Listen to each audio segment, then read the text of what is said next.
Libro segundo. Del proceso ordinario, y de las modalidades procesales. Título primero. Del proceso ordinario. Capítulo primero. De los actos preparatorios y diligencias preliminares, de la anticipación y aseguramiento de la prueba y de las medidas cautelares. Sesión primera. Actos preparatorios y diligencias preliminares. Artículo 76. Solicitud de actos preparatorios y diligencias preliminares. 1. Quien pretenda demandar, podrá solicitar del órgano judicial que aquel contra quien se proponga dirigir la demanda preste declaración acerca de algún hecho relativo a la personalidad, capacidad, representación o legitimación de éste, o con igual finalidad aporte algún documento, cuyo conocimiento sea necesario para el juicio. Igualmente podrá solicitarse, por quien pretenda demandar, la determinación de quiénes son los socios, partícipes, miembros o gestores de una entidad, sin personalidad, y las diligencias necesarias encaminadas a la determinación del empresario y los integrantes del grupo o unidad empresarial, así como la determinación de las personas concurrentes a la producción de un daño con la persona a la que se pretenda demandar, y la cobertura del riesgo en su caso. 2. El juicio podrá también prepararse por petición de quien pretenda iniciar un proceso para la defensa de los intereses colectivos, al objeto de concretar a los integrantes del grupo de afectados cuando, no estando determinados, sean fácilmente determinables. A tal efecto, el tribunal adoptará las medidas oportunas para la averiguación de los integrantes del grupo, de acuerdo a las circunstancias del caso y conforme a los datos suministrados por el solicitante, incluyendo el requerimiento al demandado, para que colabore en dicha determinación. 3. Podrá formularse también petición de práctica de otras diligencias y averiguaciones necesarias para preparar el juicio de las previstas en el artículo 256 de la Ley de Enjuiciamiento Civil. 4. Cuando la realización de la diligencia solicitada pueda afectar a la intimidad personal u otro derecho fundamental, el juzgado, o tribunal, de no mediar el consentimiento del afectado, podrá autorizar dicha actuación en la forma y con las garantías establecidas en los apartados 4 a 6 del artículo 90. 5. La Inspección de Trabajo y Seguridad Social y, en su caso, la Administración Laboral, en el ejercicio de sus funciones, cuando el centro de trabajo sometido a inspección coincidiese con el domicilio de la persona afectada, podrá solicitar la correspondiente autorización judicial, si el titular se opusiere o existiese riesgo de tal oposición, en relación con los procedimientos administrativos de los que conozca o pueda conocer posteriormente la jurisdicción social, o para posibilitar cualquier otra medida de inspección o control que pudiera afectar a derechos fundamentales o libertades públicas. 6. Contra la resolución judicial, denegando la práctica de estas diligencias no cabrá recurso alguno, sin perjuicio del que en su día puedan interponerse contra la sentencia. Artículo 77. Exhibición previa de documentos. 1. En todos aquellos supuestos en que el examen de libros y cuentas, o la consulta de cualquier otro documento, se demuestre imprescindible para fundamentar la demanda o su oposición, quien pretenda demandar, o prevea que vaya a ser demandado podrá solicitar del órgano judicial la comunicación de dichos documentos. Cuando se trate de documentos contables podrá el solicitante acudir asesorado por un experto en la materia, que estará sometido a los deberes que puedan incumbirle profesionalmente en relación con la salvaguardia del secreto de la contabilidad. Las costas originadas por el asesoramiento del experto correrán a cargo de quien solicite sus servicios. 2.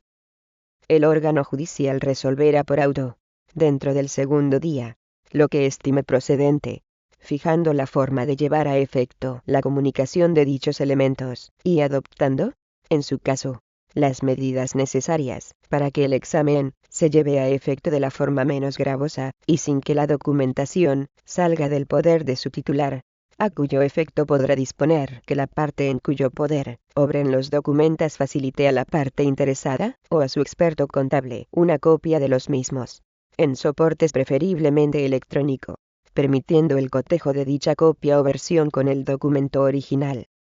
3. Las anteriores medidas podrán ser solicitadas igualmente por las partes durante el proceso con la antelación prevista en el apartado 3 del artículo 90, siempre que no den lugar a la suspensión del acto de juicio. Sección segunda. Anticipación y aseguramiento de la prueba. Artículo 78. Causas y normas aplicables a la anticipación de la prueba. 1.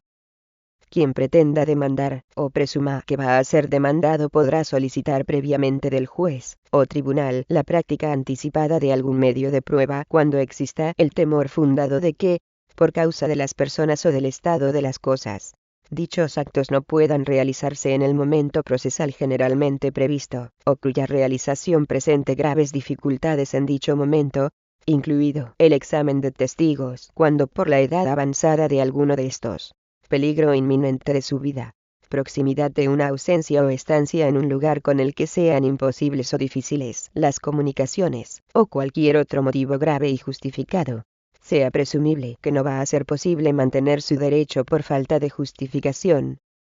2.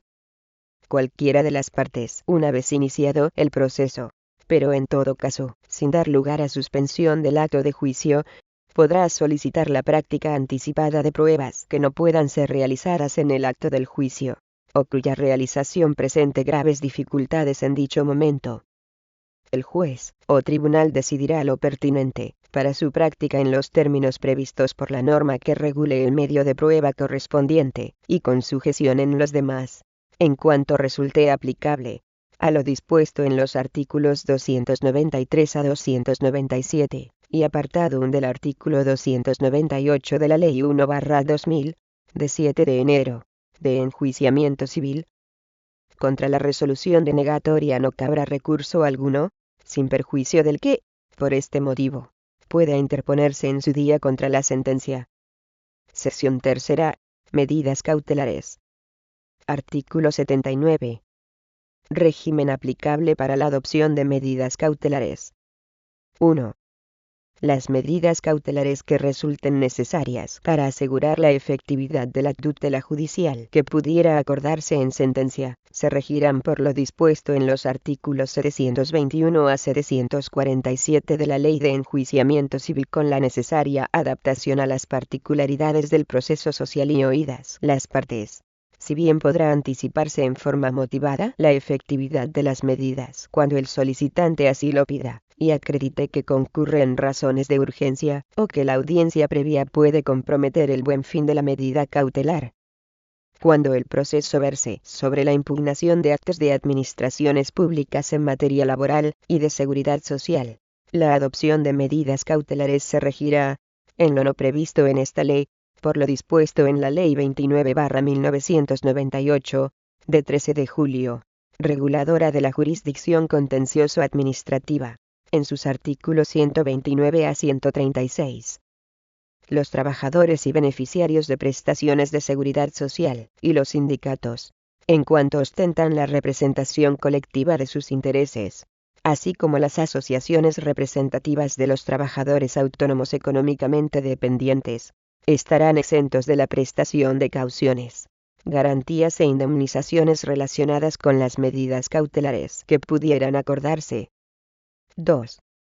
El órgano judicial, de oficio, o a instancia de parte interesada, o del Fondo de Garantía Salarial, en los casos en que pueda derivarse su responsabilidad, podrá decretar el embargo preventivo de bienes del demandado en cuantía suficiente para cubrir lo reclamado en la demanda, y lo que se calcule para las costas de ejecución, cuando por aquel se realicen cualesquiera actos de los que pueda presumirse que pretende situarse en estado de insolvencia, o impedir la efectividad de la sentencia. 3. El órgano judicial podrá requerir al solicitante del embargo, en el término de una audiencia, para que presente documentos, información testifical o cualquier otra prueba que justifique la situación alegada. En los casos en que pueda derivarse responsabilidad del Fondo de Garantía Salarial, este deberá ser citado a fin de señalar bienes. 4. La solicitud de embargo preventivo podrá ser presentada en cualquier momento del proceso antes de la sentencia, sin que por ello se suspenda el curso de las actuaciones. 5. En reclamaciones derivadas de accidente de trabajo y enfermedad profesional, sin perjuicio de las medidas anteriores, podrán acordarse las referidas en el apartado 1 del artículo 142 en relación con el aseguramiento empresarial al respecto, así como el embargo preventivo y demás medidas cautelares previstas en este artículo respecto de cualquier clase de responsabilidades empresariales y de terceros derivadas de dichas contingencias. 6. En procedimientos referidos a las resoluciones de la autoridad laboral sobre paralización de trabajos por riesgo para la seguridad y salud de los trabajadores, así como en caso de responsabilidad empresarial sobre enfermedades profesionales por falta de reconocimientos médicos, podrán adoptarse las medidas a que se refiere el apartado anterior de este artículo a efectos del aseguramiento de las responsabilidades empresariales derivadas, conforme a lo dispuesto en el artículo 195, y apartado 2 del artículo 197 del texto refundido de la Ley General de la Seguridad Social, aprobado por el Real Decreto Legislativo 1/1994, de 20 de junio. 7. En los procesos en los que se ejercite la acción de extinción del contrato de trabajo a instancia del trabajador con fundamento en el artículo 50 del Estatuto de los Trabajadores en aquellos casos en los que se justifique que la conducta empresarial perjudica la dignidad o la integridad física o moral del trabajador, pueda comportar una posible vulneración de sus demás derechos fundamentales o libertades públicas, o posibles consecuencias de tal gravedad que pudieran hacer inexigible la continuidad de la prestación en su forma anterior, podrá acordarse, a instancia del demandante, alguna de las medidas cautelares contempladas en el apartado 4 del artículo 180 de esta ley con mantenimiento del deber empresarial de cotizar y de abonar los salarios, sin perjuicio de lo que pueda resolverse en la sentencia. Capítulo 2. Del proceso ordinario. Sección primera. Demanda. Artículo 80. Forma y contenido de la demanda. 1. La demanda se formulará por escrito, pudiendo utilizar los formularios y procedimientos facilitados al efecto en la oficina judicial donde deba presentarse, y habrá de contener los siguientes requisitos generales a la designación del órgano ante quien se presente, así como la expresión de la modalidad procesal a través de la cual entienda que deba enjuiciarse su pretensión. B. La designación del demandante, en los términos del artículo 16 de esta ley, con expresión del número del documento nacional de identidad, o del número y tipo de documento de identificación de los ciudadanos extranjeros, y de aquellos otros interesados que deban ser llamados al proceso y sus domicilios, indicando el nombre y apellidos de las personas físicas, y la denominación social de las personas jurídicas. Si la demanda se dirigiese contra una masa patrimonial, patrimonio separado, entidad o grupo carente de personalidad, además de identificarlos suficientemente, habrá de hacerse constar el nombre y apellidos de quienes aparezcan como administradores, organizadores, directores, gestores, socios o partícipes, y sus domicilios, sin perjuicio de las responsabilidades legales de la masa patrimonial, entidad o grupo, y de sus gestores e integrantes. C. La enumeración clara y concreta de los hechos sobre los que verse la pretensión, y de todos aquellos que, según la legislación sustantiva, resulten imprescindibles para resolver las cuestiones planteadas. En ningún caso podrán alegarse hechos distintos de los aducidos en conciliación o mediación ni introducirse respecto de la vía administrativa previa variaciones sustanciales en los términos prevenidos en el artículo 72. Salvo los hechos nuevos, o que no hubieran podido conocerse con anterioridad. D. La súplica correspondiente, en los términos adecuados al contenido de la pretensión ejercitada. Si el demandante litigase por sí mismo, designará un domicilio, de ser posible en la localidad donde resida el juzgado o tribunal, en el que se practicarán todas las diligencias que hayan de entenderse con él. La designación deberá efectuarse con indicación completa de todos los datos de identificación del domicilio facilitado, así como número de fax, teléfono y dirección electrónica, si dispone de ellos, para la práctica de toda clase de comunicaciones por dichos medios. Si designa letrado, graduado social colegiado o procurador, deberá ir suscrita por el profesional, que se entenderá asume su representación con plenas facultades procesales, y facilitará los mismos datos anteriores, sin perjuicio de la ratificación posterior en juicio del demandante, salvo que con anterioridad otorgue poder en forma, por alguno de los medios admitidos en derecho, o que, con posterioridad, se efectúe revocación o renuncia comunicada de forma efectiva. F. Fecha y firma. 2.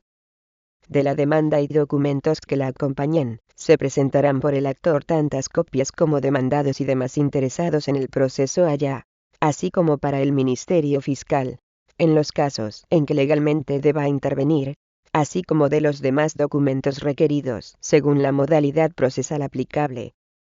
3. A la demanda, se acompañará la documentación justificativa de haber intentado la previa conciliación o mediación, o de haber transcurrido el plazo exigible para su realización sin que se hubiesen celebrado, o del agotamiento de la vía administrativa, cuando proceda, o alegación de no ser necesarias estas, así como los restantes documentos de aportación preceptiva con la demanda, según la modalidad procesal aplicable. Artículo 81. Admisión de la demanda. 1. El secretario judicial, dentro de los 3 días siguientes a la recepción de la demanda, dará cuenta al juez o tribunal, si entendiera que concurren los supuestos de falta de jurisdicción o competencia, o, en otro caso, sin perjuicio de los procedimientos de señalamiento inmediato que puedan establecerse, resolverá sobre la admisión a trámite de aquella, con señalamiento de juicio en la forma prevista en el artículo siguiente, o advertirá a la parte de los defectos u omisiones en que haya incurrido al redactar la demanda en relación con los presupuestos procesales necesarios que pudieran impedir la válida prosecución y término del proceso, así como en relación con los documentos de preceptiva aportación con la misma, salvo lo dispuesto en el apartado 3 de este mismo artículo, para la conciliación o mediación previa, a fin de que los subsane dentro del plazo de 4 días. 2. Realizada la subsanación, el secretario judicial dentro de los 3 días siguientes admitirá la demanda. En otro caso, dará cuenta al juez o tribunal para que por él mismo se resuelva, dentro de los 3 días siguientes, sobre su admisibilidad. 3. Si a la demanda no se acompañara certificación del acto de conciliación o mediación previa, o de la papeleta de conciliación, o de la solicitud de mediación, de no haberse celebrado en plazo legal, el secretario judicial, sin perjuicio de resolver sobre la admisión y proceder al señalamiento, advertirá al demandante que ha de acreditar la celebración o el intento del expresado acto en el plazo de 15 días, contados a partir del día siguiente a la recepción de la notificación, con apercibimiento de archivo de las actuaciones en caso contrario, quedando sin efecto el señalamiento efectuado. 4. Si la demanda fuera admisible, o una vez subsanada la misma, y en ella se solicitasen diligencias de preparación de la prueba a practicar en juicio, así como en los casos de solicitud posterior dentro del plazo legal de tales diligencias, o de cualquier otra diligencia de anticipación o aseguramiento de la prueba, se dará cuenta al juez o tribunal para que resuelva lo procedente, dentro de los 3 días siguientes, debiendo notificarse la resolución correspondiente junto con la admisión a trámite de la demanda y la notificación del señalamiento. Artículo 82. Señalamiento de los actos de conciliación y juicio. 1. De ser admitida la demanda, una vez verificada la concurrencia de los requisitos exigidos, en la misma resolución de admisión a trámite, el secretario judicial señalará el día y la hora en que hayan de tener lugar sucesivamente los actos de conciliación y juicio, debiendo mediar un mínimo de 10 días entre la citación y la efectiva celebración de dichos actos, salvo en los supuestos en que la ley disponga otro distinto, y en los supuestos de nuevo señalamiento después de una suspensión. En el señalamiento de las vistas y juicios, el secretario judicial atenderá a los criterios establecidos en el artículo 182 de la Ley de Enjuiciamiento Civil, y procurará, en la medida de lo posible, señalar en un mismo día los que se refieran a los mismos interesados, y no puedan ser acumulados, así como relacionar los señalamientos de los procesos en los que se deba intentar la conciliación previa por parte del secretario judicial con los exentos de dicho trámite. En especial, las audiencias y vistas que requieran la presencia del representante del Ministerio Fiscal, abogado del Estado, letrados de las Cortes Generales, letrados de la Administración de la Seguridad Social, de las comunidades autónomas o de la administración local, serán agrupadas, señalándose de forma consecutiva. 2. La celebración de los actos de conciliación y juicio, el primero ante el secretario judicial y el segundo ante el juez o magistrado, tendrá lugar en única convocatoria, pero en sucesivos actos, debiendo hacerse a este efecto la citación en forma, con entrega a los demandados, a los interesados y, en su caso, al Ministerio Fiscal, de copia de la demanda y demás documentos, así como requiriendo de la Administración Pública la remisión del expediente administrativo, cuando proceda, dentro de los 10 días siguientes a la notificación. 3. En las cédulas de citación se hará constar que los actos de conciliación y juicio no podrán suspenderse por incomparecencia del demandado, así como que los litigantes han de concurrir al juicio con todos los medios de prueba de que intenten valerse, y que podrán formalizar conciliación en evitación del juicio, por medio de comparecencia ante la oficina judicial, sin esperar a la fecha del señalamiento, así como someter la cuestión a los procedimientos de mediación que pudieran estar constituidos de acuerdo con lo dispuesto en el artículo 63 de esta ley, adoptando las medidas oportunas a tal fin, sin que ello dé lugar a la suspensión, salvo que de común acuerdo lo soliciten ambas partes, justificando la sumisión a la mediación, y por el tiempo máximo establecido en el procedimiento correspondiente, que en todo caso no podrá exceder de 15 días. 4. De oficio, o a petición de parte, podrá requerirse el previo traslado entre las partes o la aportación anticipada, en soportes preferiblemente informático, con 5 días de antelación al acto de juicio, de la prueba documental o pericial que, por su volumen o complejidad, sea conveniente posibilitar su examen previo al momento de la práctica de la prueba. 5. Cuando la representación y defensa en juicio sea atribuida al abogado del Estado, se le concederá un plazo de 22 días para la consulta a la Abogacía General del Estado, Dirección del Servicio Jurídico del Estado. Cuando la representación y defensa en juicio sea atribuida al letrado de la Administración de la Seguridad Social, se le concederá igualmente un plazo de 22 días para la consulta a la Dirección del Servicio Jurídico de la Administración de la Seguridad Social. Este mismo plazo se entenderá, respecto de las comunidades autónomas, para consulta al organismo que establezca su legislación propia, así como cuando la representación y presencia en juicio sea atribuida al letrado de las Cortes Generales. El señalamiento del juicio se hará, de modo que tenga lugar en fecha posterior al indicado plazo. Sección segunda. Conciliación y juicio. Artículo 83. Suspensión de los actos de conciliación y juicio. 1. Solo a petición de ambas partes, o por motivos justificados, acreditados ante el secretario judicial, podrá éste suspender, por una sola vez, los actos de conciliación y juicio, señalándose nuevamente dentro de los 10 días siguientes a la fecha de la suspensión. Excepcionalmente, y por circunstancias trascendentes adecuadamente probadas, podrá acordarse una segunda suspensión.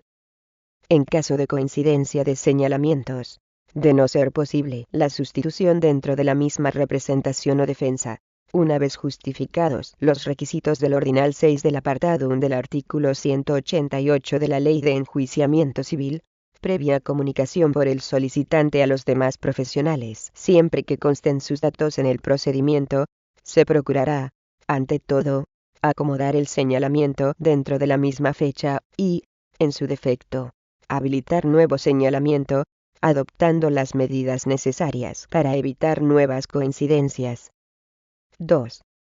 Si el actor, citado en forma, no compareciese ni alegase justa causa que motive la suspensión del acto de conciliación o del juicio, el secretario judicial en el primer caso y el juez o tribunal en el segundo, le tendrán por desistido de su demanda. 3. La incomparecencia injustificada del demandado no impedirá la celebración de los actos de conciliación y juicio, continuando éste, sin necesidad de declarar su rebeldía. Artículo 84. Celebración del acto de conciliación. 1. El secretario judicial intentará la conciliación, llevando a cabo la labor mediadora que le es propia, y advertirá a las partes de los derechos y obligaciones que pudieran corresponderles.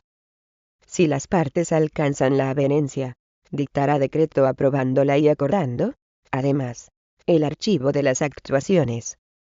Del mismo modo, corresponderá al secretario judicial la aprobación del acuerdo alcanzado por las partes antes del día señalado para los actos de conciliación y juicio. La conciliación y la resolución aprobatoria, oral o escrita, se documentarán en la propia acta de comparecencia. La conciliación alcanzada ante el secretario judicial y los acuerdos logrados entre las partes aprobados por aquel tendrán, a todos los efectos legales, la consideración de conciliación judicial. 2. Si el secretario judicial estimare que lo convenido es constitutivo de lesión grave para alguna de las partes, o para terceros, de fraude de ley o de abuso de derecho contrario al interés público, no aprobará el acuerdo, advirtiendo a las partes que deben comparecer a presencia judicial para la celebración del acto del juicio. 3.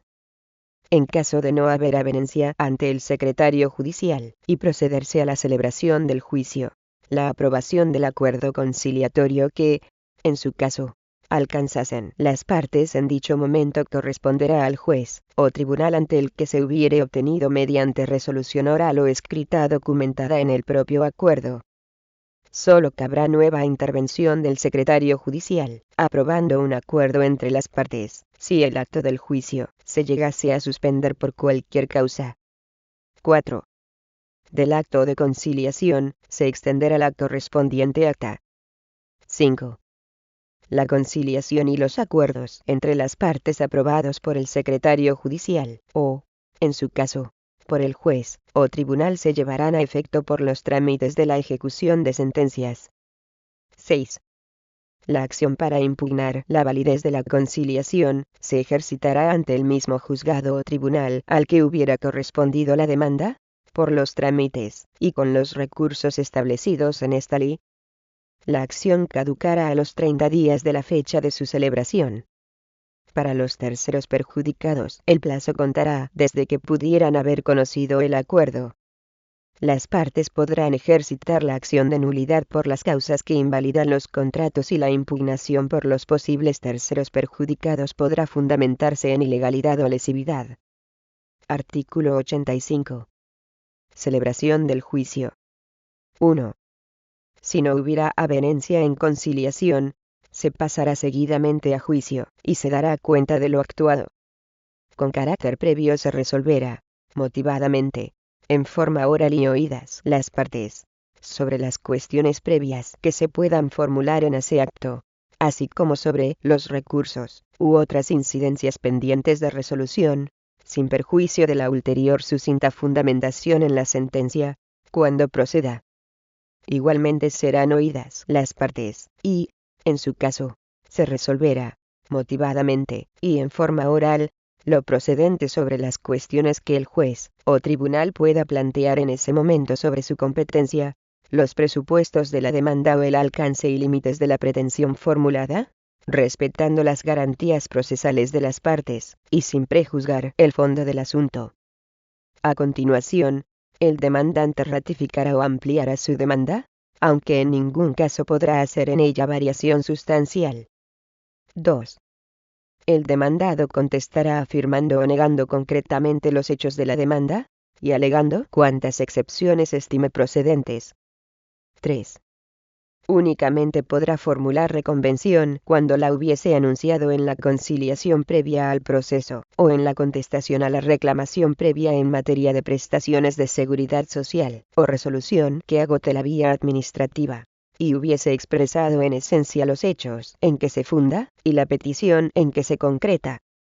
No se admitirá la reconvención, si el órgano judicial no es competente, si la acción que se ejercita ha de ventilarse en modalidad procesal distinta, y la acción no fuera acumulable, y cuando no exista conexión entre sus pretensiones y las que sean objeto de la demanda principal, no será necesaria reconvención para alegar compensación de deudas, siempre que sean vencidas y exigibles, y no se formule pretensión de condena reconvencional, y en general cuando el demandado esgrima una pretensión que tienda exclusivamente a ser absuelto de la pretensión o pretensiones, objeto de la demanda principal, siendo suficiente que se alegue en la contestación a la demanda.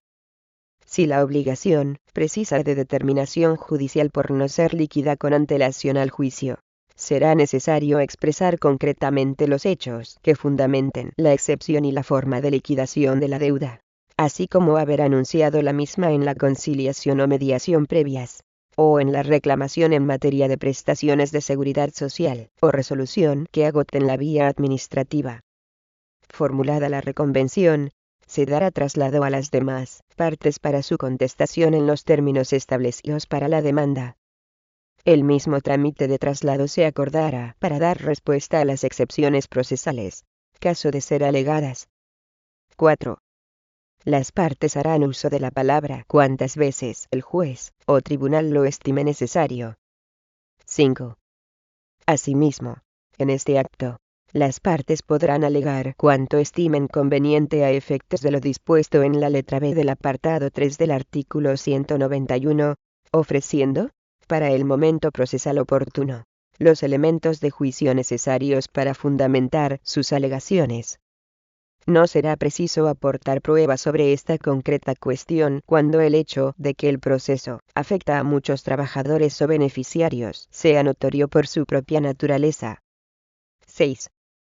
Si no se suscitasen cuestiones procesales, o si, suscitadas, se hubieran contestado, las partes o sus defensores con el tribunal fijarán los hechos sobre los que exista conformidad o disconformidad de los litigantes, consignándose en caso necesario en el acta, o, en su caso, por diligencia, sucinta referencia a aquellos extremos esenciales conformes a efectos de ulterior recurso. Igualmente podrán facilitar las partes unas notas breves de cálculo o resumen de datos numéricos. 7. En caso de allanamiento total o parcial, será aprobado por el órgano jurisdiccional, oídas las demás partes, de no incurrir en renuncia prohibida de derechos, fraude de ley o perjuicio a terceros, o ser contrario al interés público, mediante resolución que podrá dictarse en forma oral. Si el allanamiento fuese total, se dictará sentencia condenatoria de acuerdo con las pretensiones del actor. Cuando el allanamiento sea parcial, podrá dictarse autoaprobatorio, que podrá llevarse a efecto por los trámites de la ejecución definitiva parcial, siempre que por la naturaleza de las pretensiones objeto de allanamiento, sea posible un pronunciamiento separado que no prejuzgue las restantes cuestiones no allanadas, respecto de las cuales continuará el acto de juicio. 8. El juez, o tribunal, una vez practicada la prueba, y antes de las conclusiones, salvo que exista oposición de alguna de las partes, podrá suscitar la posibilidad de llegar a un acuerdo, y de no alcanzarse el mismo en ese momento, proseguir a la celebración del juicio. Artículo 86. Prejudicialidad penal y social. 1. En ningún caso se suspenderá el procedimiento por seguirse causa criminal sobre los hechos debatidos. 2. En el supuesto de que fuese alegada por una de las partes la falsedad de un documento que pueda ser de notoria influencia en el pleito, porque no pueda prescindirse de la resolución de la causa criminal para la debida decisión, o condicione directamente el contenido de esta, continuará el acto de juicio hasta el final, y en el caso de que el juez o tribunal considere que el documento pudiera ser decisivo para resolver sobre el fondo del asunto, acordará la suspensión de las actuaciones posteriores, y concederá un plazo de 8 días al interesado, para que aporte el documento que acredite haber presentado la querella. La suspensión durará hasta que se dicte sentencia o auto de sobreseimiento en la causa criminal, hecho que deberá ser puesto en conocimiento del juez o tribunal por cualquiera de las partes. 3.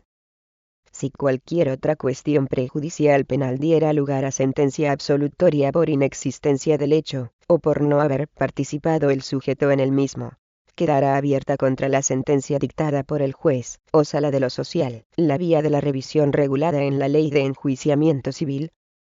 4. La tramitación de otro procedimiento ante el orden social no dará lugar a la suspensión del proceso, salvo en los supuestos previstos en la presente ley, sin perjuicio de los efectos propios de la litispendencia cuando se aprecie la concurrencia de dicha situación procesal.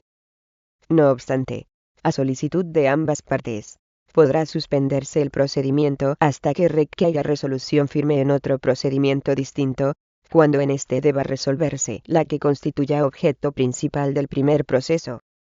Artículo 87. Práctica de la prueba en el acto de juicio. 1. Se admitirán las pruebas que se formulen y puedan practicarse en el acto, respecto de los hechos sobre los que no hubiere conformidad, salvo en los casos en que la materia, objeto del proceso, esté fuera del poder de disposición de los litigantes, siempre que aquellas sean útiles y directamente pertinentes a lo que sea el objeto del juicio, y a las alegaciones o motivos de oposición previamente formulados por las partes en el trámite de ratificación o de contestación de la demanda. Podrán admitirse también aquellas que requieran la traslación del juez o tribunal fuera del local de la audiencia, si se estimasen imprescindibles. En este caso, se suspenderá el juicio por el tiempo estrictamente necesario. 2. El juez o tribunal resolverá sobre la pertinencia de las pruebas propuestas, y determinará la naturaleza y clase de medio de prueba de cada una de ellas según lo previsto en el artículo 299 de la Ley de Enjuiciamiento Civil, y en la presente ley. Asimismo resolverá sobre las posibles diligencias complementarias, o de adveración de las pruebas admitidas, y sobre las preguntas que puedan formular las partes.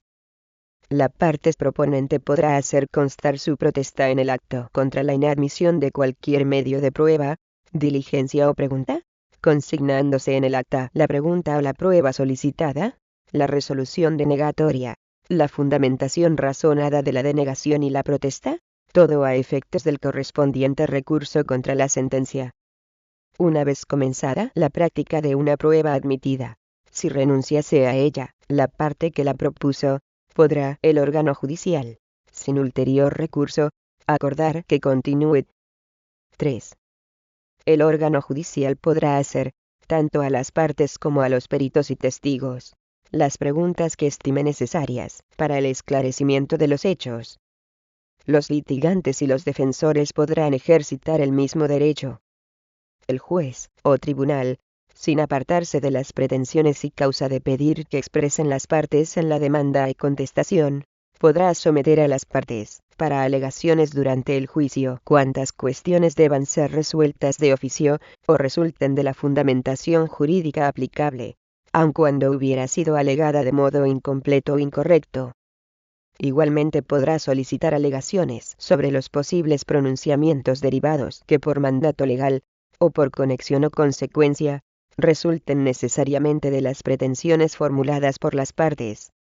Si el acto de juicio hubiere quedado concluso, la audiencia a este respecto se sustanciará por el plazo común de 3 días, mediante alegaciones escritas, y preferiblemente por medio informático o telemático, siguiéndose el trámite del apartado 6 de este mismo artículo.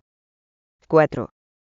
Practicada la prueba, las partes o sus defensores o representantes, en su caso, formularán oralmente sus conclusiones de un modo concreto y preciso, determinando en virtud del resultado de la prueba, de manera líquida, y sin alterar los puntos fundamentales, y los motivos de pedir invocados en la demanda, o en la reconvención, si la hubiere, las cantidades que, por cualquier concepto, sean objeto de petición de condena principal o subsidiaria. O bien, en su caso, formularán la solicitud concreta y precisa de las medidas con que puede ser satisfecha la pretensión ejercitada. Si las partes no lo hicieran en este trámite, el juez o tribunal deberá requerirles para que lo hagan, sin que en ningún caso pueda reservarse tal determinación para la ejecución de sentencia. 5. Si el órgano judicial no se considerase suficientemente ilustrado sobre las cuestiones de cualquier género objeto del debate, concederá a ambas partes el tiempo que crea conveniente, para que informen o den explicaciones sobre los particulares que les designe. 6. Si las pruebas documentales o periciales practicadas resultasen de extraordinario volumen o complejidad, el juez o tribunal podrá conceder a las partes la posibilidad de efectuar sucintas conclusiones complementarias, por escrito, y preferiblemente por medios telemáticos, sobre los particulares que indique, en relación exclusiva con dichos elementos de prueba, dentro de los 3 días siguientes, justificando haber efectuado previa remisión a las demás partes comparecidas por los mismos medios. Durante el referido periodo, los documentos o pericias estarán a disposición de las partes en la oficina judicial, y una vez transcurrido, háyanse presentado o no alegaciones, se iniciará el plazo para dictar sentencia. Artículo 88. Diligencias finales. 1. Terminado el juicio, dentro del plazo para dictar sentencia, el juez o tribunal podrá acordar la práctica de cuantas pruebas estime necesarias, como diligencias finales, con intervención de las partes, y en la forma establecida, para las pruebas de su clase. En la misma providencia, se fijará el plazo dentro del cual haya de practicarse la prueba, que no excederá de 20 días, o se señalará comparecencia para la práctica de la misma, y valoración por las partes del resultado. De no haber señalado comparecencia, el resultado de la diligencia final se pondrá de manifiesto durante 3 días a las partes en la oficina judicial, para alegaciones sobre su alcance e importancia, salvo que pueda darse traslado por vía telemática a los mismos fines, y por igual plazo. 2. Transcurrido el plazo inicial de práctica sin haberse podido llevar a efecto, el órgano judicial dictará un nuevo proveído, fijando nuevo plazo no superior a 10 días, para la ejecución del acuerdo, y librando las comunicaciones oportunas. Si dentro de este tampoco se hubiera podido practicar la prueba, el juez o tribunal, previa audiencia de las partes, acordará que los autos queden definitivamente conclusos para sentencia. 3.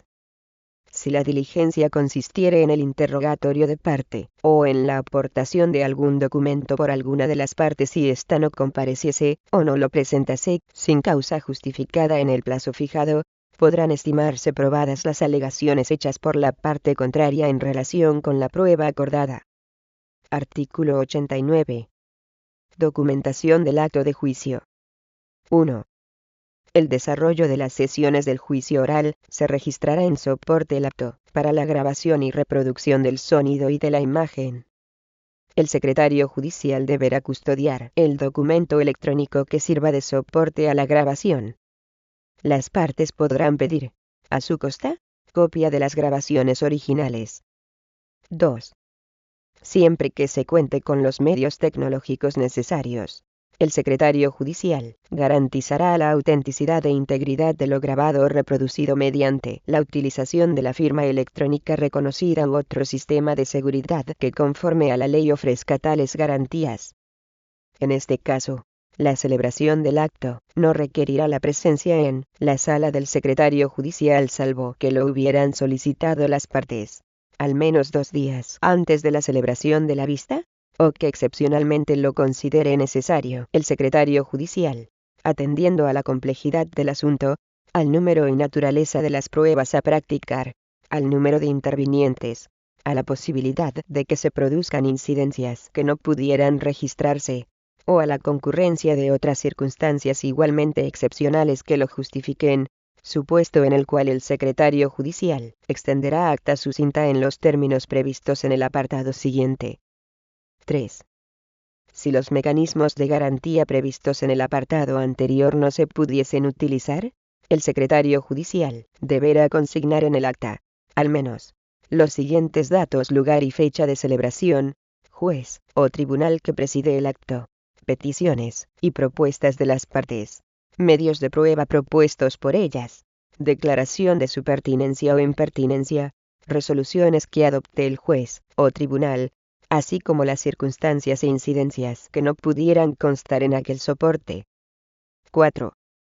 Cuando los medios de registro previstos en este artículo no se pudiesen utilizar por cualquier causa, el secretario judicial extenderá acta de cada sesión, en la que se hará constar al lugar, fecha, juez o tribunal que preside el acto, partes comparecientes, representantes y defensores que les asisten. Breve resumen de las alegaciones de las partes, medios de prueba propuestos por ellas, declaración expresa de su pertinencia o impertinencia, razones de la negación y protesta, en su caso. C. En cuanto a las pruebas admitidas y practicadas, primero resumen suficiente de las de interrogatorio de parte y de testigos.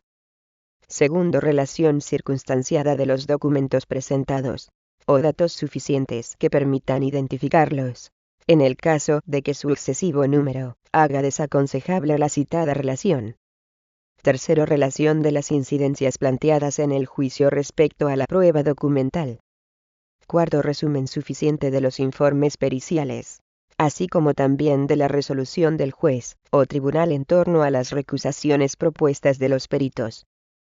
Quinto, resumen de las declaraciones de los asesores, en el caso de que el dictamen de estos no haya sido elaborado por escrito e incorporado a los autos.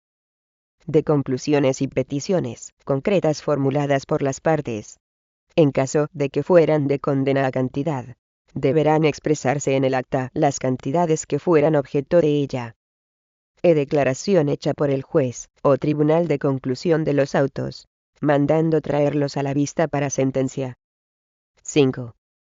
El acta prevista en los apartados 3 y 4 de este artículo se extenderá por procedimientos informáticos, sin que pueda ser manuscrita más que en las ocasiones en que la sala o el lugar en que se esté celebrando la actuación carecieran de medios informáticos. El secretario judicial resolverá, sin ulterior recurso, cualquier observación que se hiciera sobre el contenido del acta.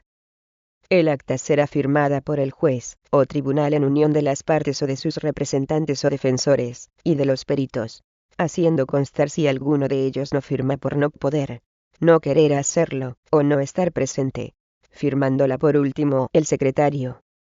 6. Del acta del juicio deberá entregarse copia a quienes hayan sido partes en el proceso, si lo solicitaren. 7. La acreditación de la identidad de las partes y de su representación procesal se efectuará ante el secretario judicial en la comparecencia de conciliación, o de no ser preceptiva la misma, mediante diligencia. Sección tercera, de las pruebas. Artículo 90. Admisibilidad de los medios de prueba. 1. Las partes, previa justificación de la utilidad y pertinencia de las diligencias propuestas, podrán servirse de cuantos medios de prueba se encuentren regulados en la ley para acreditar los hechos controvertidos o necesitados de prueba, incluidos los procedimientos de reproducción de la palabra, de la imagen y del sonido, o de archivo y reproducción de datos, que deberán ser aportados por medio de soporte adecuado, y poniendo a disposición del órgano jurisdiccional los medios necesarios para su reproducción y posterior constancia en autos. 2. No se admitirán pruebas que tuvieran su origen, o que se hubieran obtenido, directa o indirectamente, mediante procedimientos que supongan violación de derechos fundamentales o libertades públicas. Esta cuestión podrá ser suscitada por cualquiera de las partes, o de oficio por el tribunal en el momento de la proposición de la prueba, salvo que se pusiese de manifiesto durante la práctica de la prueba una vez admitida. A tal efecto, se oirá a las partes, y, en su caso, se practicarán las diligencias que se puedan practicar en el acto sobre este concreto extremo, recurriendo a diligencias finales solamente cuando sea estrictamente imprescindible, y la cuestión aparezca suficientemente fundada. Contra la resolución que se dicte sobre la pertinencia de la práctica de la prueba, y en su caso de la unión a los autos de su resultado o del elemento material que incorpore la misma, solo cabrá recurso de reposición, que se interpondrá, se dará traslado a las demás partes, y se resolverá oralmente en el mismo acto del juicio o comparecencia, quedando a salvo el derecho de las partes a reproducir la impugnación de la prueba ilícita en el recurso que, en su caso, procediera contra la sentencia. 3.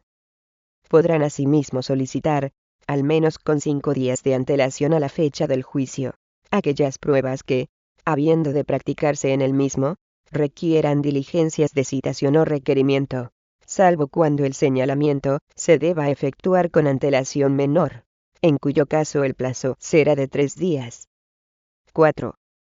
Cuando sea necesario a los fines del proceso el acceso a documentos o archivos, en cualquier tipo de soporte, que pueda afectar a la intimidad personal u otro derecho fundamental, el juez o tribunal, siempre que no existan medios de prueba alternativos, podrá autorizar dicha actuación, mediante auto, previa ponderación de los intereses afectados a través de juicio de proporcionalidad, y con el mínimo sacrificio, determinando las condiciones de acceso, garantías de conservación y aportación al proceso, obtención y entrega de copias e intervención de las partes o de sus representantes y expertos, en su caso. 5. Igualmente, de no mediar consentimiento del afectado, podrán adoptarse las medidas de garantía oportunas cuando la emisión de un dictamen pericial médico o psicológico requiera el sometimiento a reconocimientos clínicos, obtención de muestras o recogida de datos personales relevantes, bajo reserva de confidencialidad y exclusiva utilización procesal, pudiendo acompañarse el interesado de especialista de su elección y facilitándole copia del resultado. No será necesaria autorización judicial si la actuación viniera exigida por las normas de prevención de riesgos laborales, por la gestión o colaboración en la gestión de la seguridad social, por la específica normativa profesional aplicable, o por norma legal o convencional aplicable en la materia. 6. Si como resultado de las medidas anteriores se obtuvieran datos innecesarios, ajenos a los fines del proceso, o que pudieran afectar de manera injustificada o desproporcionada a derechos fundamentales, o a libertades públicas, se resolverá lo necesario para preservar y garantizar adecuada y suficientemente los intereses y derechos que pudieran resultar afectados. 7.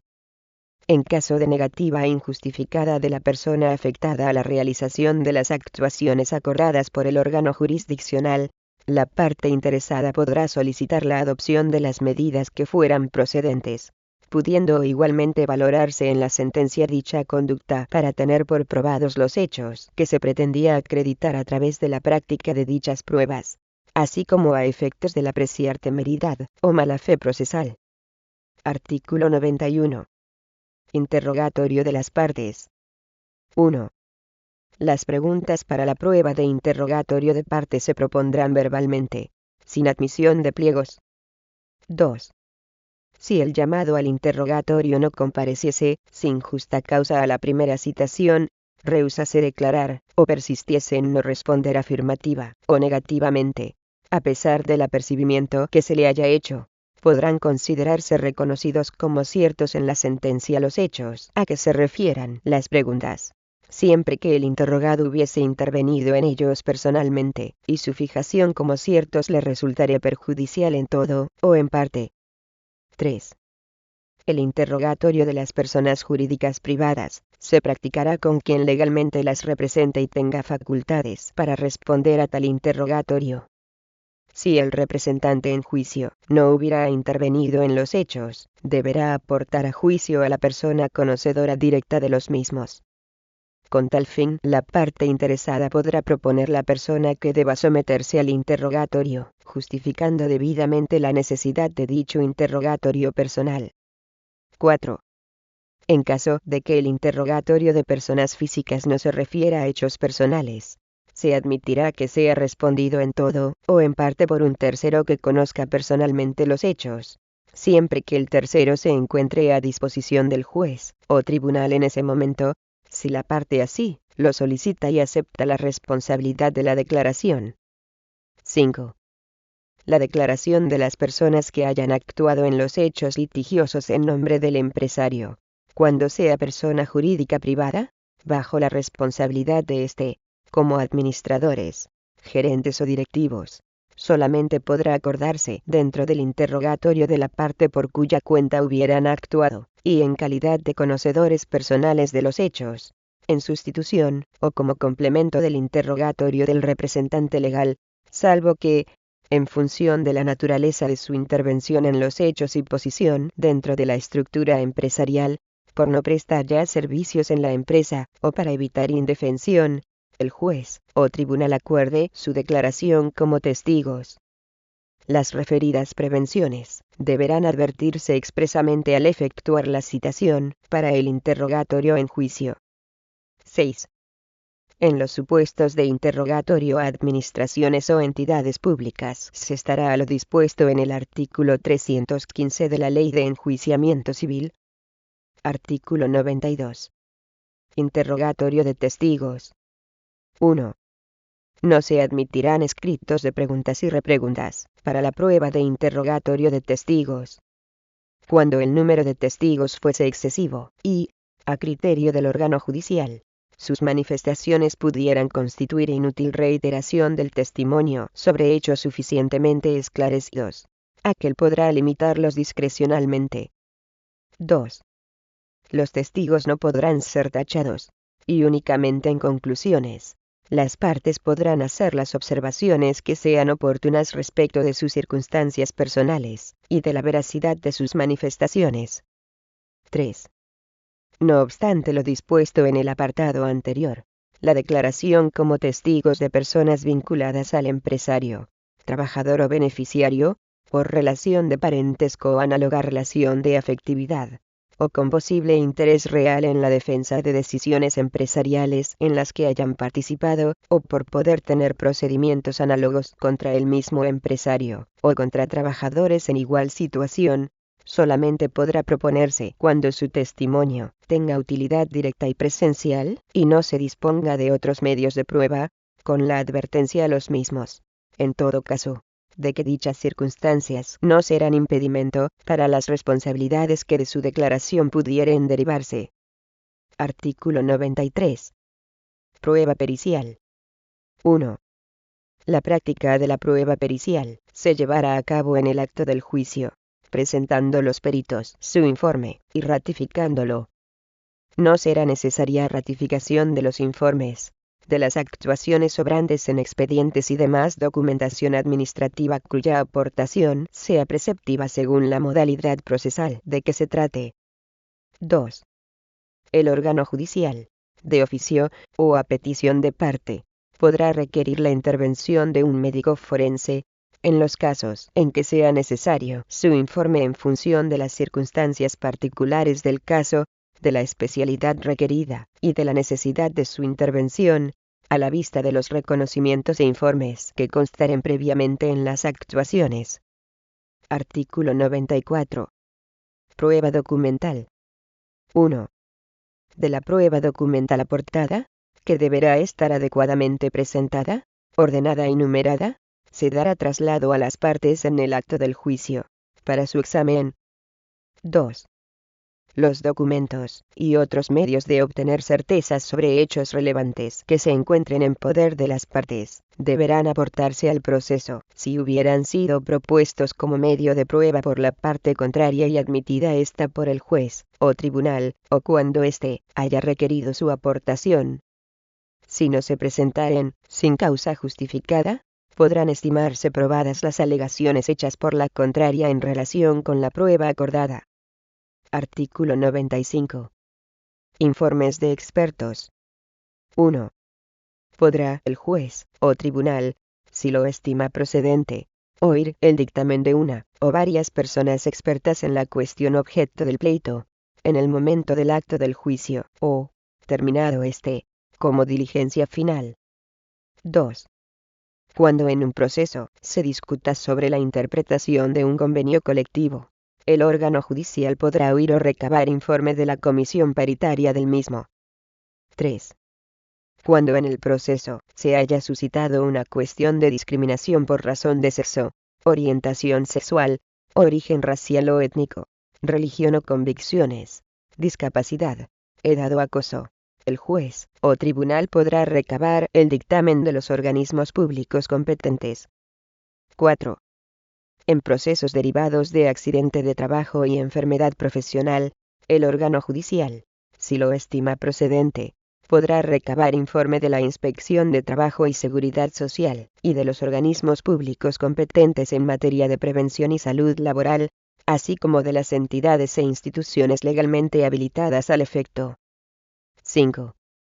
Cuando, sobre hechos relevantes para el proceso, sea pertinente que informen personas jurídicas y entidades públicas en cuanto tales, por referirse esos hechos a su actividad, sin que quepa o sea necesario individualizar en personas físicas determinadas el conocimiento de lo que para el proceso interese, la parte a quien convenga esta prueba podrá proponer que la persona jurídica o entidad, a requerimiento del tribunal, responda por escrito sobre los hechos en los 10 días anteriores al juicio. Dicho informe se presentará hasta el momento del acto del juicio, sin previo traslado a las partes, y sin perjuicio de que pueda acordarse como diligencia final su ampliación. Artículo 96. Carga de la prueba en casos de discriminación y en accidentes de trabajo. 1. En aquellos procesos en que de las alegaciones de la parte actora se deduzca la existencia de indicios fundados de discriminación por razón de sexo, orientación o identidad sexual, origen racial o étnico, religión o convicciones, discapacidad, edad, acoso y en cualquier otro supuesto de vulneración de un derecho fundamental o libertad pública, corresponderá al demandado la aportación de una justificación objetiva y razonable, suficientemente probada, de las medidas adoptadas, y de su proporcionalidad. 2. En los procesos sobre responsabilidades derivadas de accidentes de trabajo y enfermedades profesionales, corresponderá a los deudores de seguridad, y a los concurrentes en la producción del resultado lesivo probar la adopción de las medidas necesarias para prevenir o evitar el riesgo, así como cualquier factor excluyente o minorador de su responsabilidad. No podrá apreciarse como elemento exonerador de la responsabilidad la culpa no temeraria del trabajador ni la que responda al ejercicio habitual del trabajo, o a la confianza que éste inspira. Sección cuarta. Sentencia. Artículo 97. Forma de la sentencia. 1. El juez o tribunal dictará sentencia en el plazo de 5 días, publicándose inmediatamente, y notificándose a las partes o a sus representantes dentro de los 2 días siguientes. 2. La sentencia deberá expresar, dentro de los antecedentes de hecho, resumen suficiente de los que hayan sido objeto de debate en el proceso. Asimismo, y apreciando los elementos de convicción, declarará expresamente los hechos que estime probados, haciendo referencia en los fundamentos de derecho a los razonamientos que le han llevado a esta conclusión, en particular cuando no recoja entre los mismos las afirmaciones de hechos consignados en documento público aportado al proceso respaldados por presunción legal de certeza. Por último, deberá fundamentar suficientemente los pronunciamientos del fallo. 3. La sentencia, motivadamente, podrá imponer al litigante que obró de mala fe o con temeridad, así como al que no acudió al acto de conciliación injustificadamente, una sanción pecuniaria dentro de los límites que se fijan en el apartado 4 del artículo 75. En tales casos, y cuando el condenado fuera el empresario, deberá abonar también los honorarios de los abogados y graduados sociales de la parte contraria que hubieren intervenido, hasta el límite de 600 euros. La imposición de las anteriores medidas se efectuará a solicitud de parte o de oficio, previa audiencia en el acto de la vista de las partes personadas. De considerarse de oficio la posibilidad de dicho pronunciamiento una vez concluido el acto de juicio, se concederá a las partes un término de 2 días para que puedan formular alegaciones escritas. En el caso de incomparecencia a los actos de conciliación o de mediación, incluida la conciliación ante el secretario judicial, sin causa justificada, se aplicarán por el juez o tribunal las medidas previstas en el apartado 3 del artículo 66. 4. En el texto de la sentencia se indicará si la misma es o no firme, y, en su caso, los recursos que procedan, el órgano ante el que deben interponerse, y el plazo y los requisitos para ello, así como los depósitos y las consignaciones que sean necesarios, y la forma de efectuarlos. Artículo 98. Principio de inmediación. 1. Si el juez que presidió el acto del juicio no pudiese dictar sentencia, deberá celebrarse este nuevamente. 2. En cuanto a las salas de lo social, se estará a lo dispuesto en la Ley Orgánica del Poder Judicial. Artículo 99. Prohibición de reservas de liquidación. En las sentencias en que se condene al abono de una cantidad, el juez o tribunal la determinará expresamente, sin que en ningún caso pueda reservarse tal determinación para la ejecución. No obstante, cuando se reclamen prestaciones o cantidades periódicas, la sentencia podrá incluir la condena a satisfacer esas cantidades que se devenguen, con posterioridad al momento en que se dicte. Artículo 100. Salarios por asistencia a actos procesales. El empresario vendrá obligado a abonar al demandante que personalmente hubiese comparecido el importe de los salarios correspondientes al tiempo necesario para la asistencia a los actos de conciliación y juicio, y a cualquier comparecencia judicial, así como a la conciliación o mediación previa en su caso, salvo cuando fuera preceptivo otorgar representación conforme al artículo 19 de esta ley, y no fuere requerido de asistencia personal, o cuando se haya declarado que obró de mala fe o con temeridad. Sección quinta. Proceso monitorio. Artículo 101. Proceso monitorio.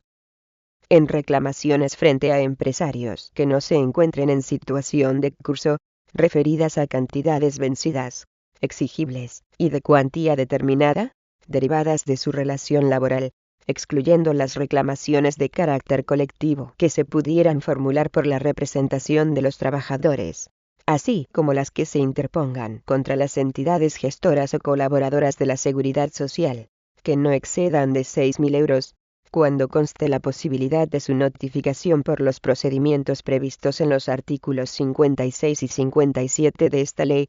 El trabajador podrá formular su pretensión en la forma siguiente a el proceso monitorio. Comenzará por petición inicial, en la que se expresarán la identidad completa y precisa del empresario deudor, datos de identificación fiscal, domicilio completo y demás datos de localización, y en su caso de comunicación, por medios informáticos y telefónicos, tanto del demandante como del demandado, así como el detalle y desglose de los concretos conceptos, cuantías y períodos reclamados. Deberá acompañarse copia del contrato, recibos de salarios, comunicación empresarial o reconocimiento de deuda, certificado o documento de cotización o informe de vida laboral, u otros documentos análogos de los que resulte un principio de prueba de la relación laboral y de la cuantía de la deuda, así como documentación justificativa de haber intentado la previa conciliación o mediación cuando éstas sean exigibles. La solicitud se presentará, preferentemente, por medios informáticos, de disponerse de ellos, pudiendo extenderse en el modelo o formulario que se facilite al efecto. B. El secretario judicial procederá a la comprobación de los requisitos anteriores, completando, en su caso, los indicados en la solicitud con otros domicilios, datos de identificación o que afecten a la situación empresarial, utilizando a tal fin los medios de que disponga el juzgado, y concederá trámite de subsanación por 4 días de cualquier defecto que apreciare, salvo que sean insubsanables. En caso de apreciar defectos insubsanables, o de no subsanarse en plazo los apreciados, dará cuenta al juez para que resuelva sobre la admisión o inadmisión de la petición. De ser admisible la petición, requerirá al empresario para que, en el plazo de 10 días, pague al trabajador, acreditándolo ante el juzgado, o comparezca ante éste y alegue sucintamente, en escrito de oposición, las razones por las que a su entender no debe, en todo o en parte, la cantidad reclamada, con apercibimiento de que de no pagar la cantidad reclamada ni comparecer, alegando las razones de la negativa al pago, se despachará ejecución contra él. Este requerimiento no podrá practicarse mediante edictos. Del requerimiento se dará traslado por igual plazo al Fondo de Garantía Salarial, plazo que se ampliará respecto del mismo por otros 10 días más, si manifestase que necesita efectuar averiguaciones sobre los hechos de la solicitud, en especial sobre la solvencia empresarial. se transcurrido el plazo conferido en el requerimiento, de haberse abonado o consignado el total importe, se archivará el proceso, previa entrega de la cantidad al solicitante. De no haber mediado en dicho plazo oposición, por escrito, y en forma motivada, del empresario, o del Fondo de Garantía Salarial, el secretario judicial dictará decreto dando por terminado el proceso monitorio, y dará traslado al demandante, para que inste el despacho de ejecución, bastando para ello con la mera solicitud. Desde la fecha de este decreto, se devengará el interés procesal del apartado 2 del artículo 251 de esta ley, contra el auto de despacho de la ejecución, conteniendo la orden general de ejecución, procederá oposición según lo previsto en el apartado 4 del artículo 239 de esta ley, y pudiendo alegarse a tal efecto la falta de notificación del requerimiento. Contra el auto resolutorio de la oposición, no procederá recuso de suplicación. En caso de insolvencia, o curso posteriores, el auto de despacho de la ejecución servirá de título bastante, a los fines de la garantía salarial que proceda según la naturaleza originaria de la deuda.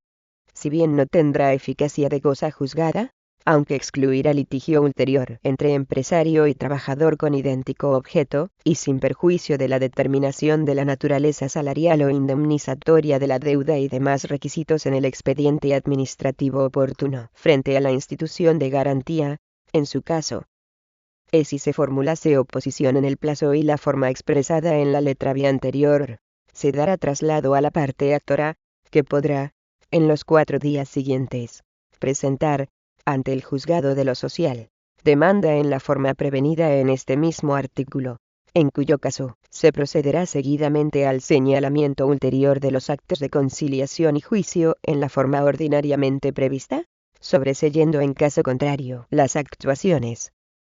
F. Si no hubiera sido posible notificar en la forma exigida el requerimiento de pago, se procederá a dar traslado al actor, para que presente demanda en el mismo plazo, si a su derecho interesare, siguiéndose el mismo trámite anterior. G. Si se formulase oposición solo en cuanto a parte de la cantidad reclamada, el demandante podrá solicitar del juzgado que se dicte auto acogiendo la reclamación en cuanto a las cantidades reconocidas o no impugnadas. Este auto servirá de título de ejecución, que el demandante podrá solicitar mediante simple escrito, sin necesidad de esperar a la resolución que recaiga respecto de las cantidades controvertidas.